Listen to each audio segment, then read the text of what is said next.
You don't want to fall and break your hand, wrist, face, or head. In this video, I'm going to give you 3 tips to help you prevent a nasty fall. And at the end, I'll also share some resources to help you improve your balance and show you how to fall safely in case you are unable to prevent a fall. So if you're ready, let's get ready to think right, move right, and feel right.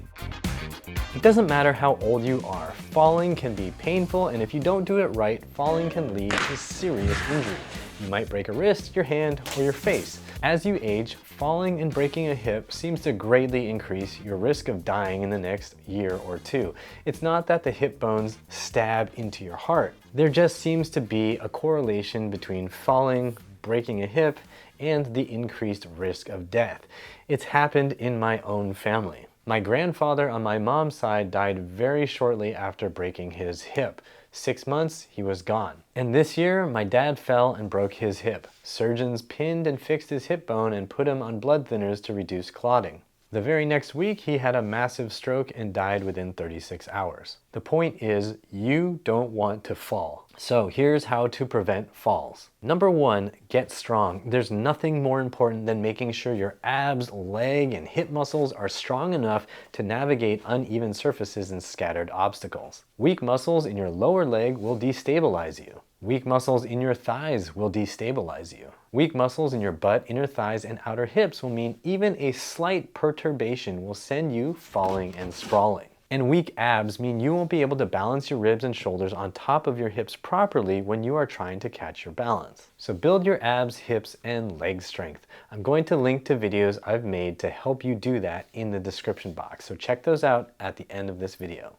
Hey, I want to give a shout out to my new $5 Patreon patrons, Howell, Bill W, Michael S, Logan H, and Catherine M. Thank you so much for your support. You can find all the different options to support this channel by clicking the donate link you'll find in the description box or using the join and thanks buttons on YouTube. And if you haven't already, go to uprighthealth.com to join my newsletter so we can always stay connected. Now let's get back to it. Tip number 2 is to control your environment. A lot of people give this as their first piece of advice, but I think it belongs in the number 2 slot. Yes, at home, you can do your best to keep things neat and tidy, but that doesn't mean you're going to be able to keep the rest of the world neat and tidy. Sidewalks, curbs, and steps sometimes pop up out of nowhere. Bumps, lumps, and uneven terrain sometimes leap up to surprise you. So yes, keep your own home clutter-free. Make sure you don't have a bunch of rugs with curled up corners waiting to take you down. Put away your dumbbells after your workouts. And for God's sake, put your banana peels in the compost instead of leaving them on the floor all the time, Mario. But also remember that you need to be strong enough to handle unpredictable environments, so don't rely on controlling your environment as your only strategy. Strengthen your body so you can navigate less than ideal environments. Tip number 3 is to keep your mind balanced. Have you ever spent an entire afternoon or evening glued to your phone or computer only to realize that you forgot to do everything on your to-do list? You stand up and you feel kind of dizzy, disoriented, and fatigued. Where did the time go? Where are you? How did this happen? I get the same feeling whenever I spend a couple hours at a computer screen. I get it almost instantly when I doom scroll the news or envy scroll on social media sites.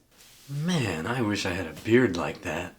Whew, I wish I had pants like that. Man, I wish I had a president like that. Spending mental resources on social media, shopping, or endlessly consuming news that makes you angry, agitated, and anxious makes you more likely to make mistakes navigating your physical environment. And no, I don't have any research papers to link to because this is based on personal experience and observation, and I know you wouldn't click the research links anyway. But I think we can all at least agree that walking with your nose buried in your phone is an excellent way to get hurt. Man, I wish I had a phone with 6 cameras and a 4K super slow-mo selfie camera. So in closing, if you want to prevent falls, number 1, get stronger. This is the most important step. This falls in line with my mantra, ATM, always think muscles. I will link to videos to help you improve your muscles and your balance in the description box below.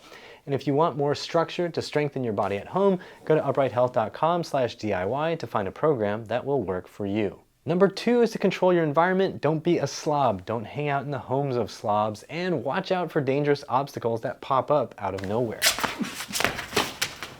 And number 3 is keep your mind balanced. Train it with focused single tasking time, like engaging in really fun hobbies or activities, meditation, reading books, or just having a real-time face-to-face chat with another human being.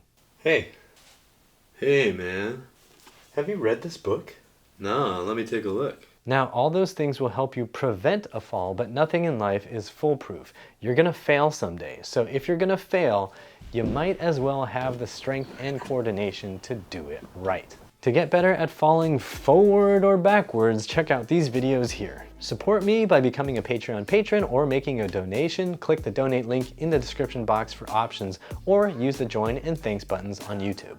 Like, share, and subscribe with the bell notification on, and as always, I hope you remember that pain sucks. Life shouldn't.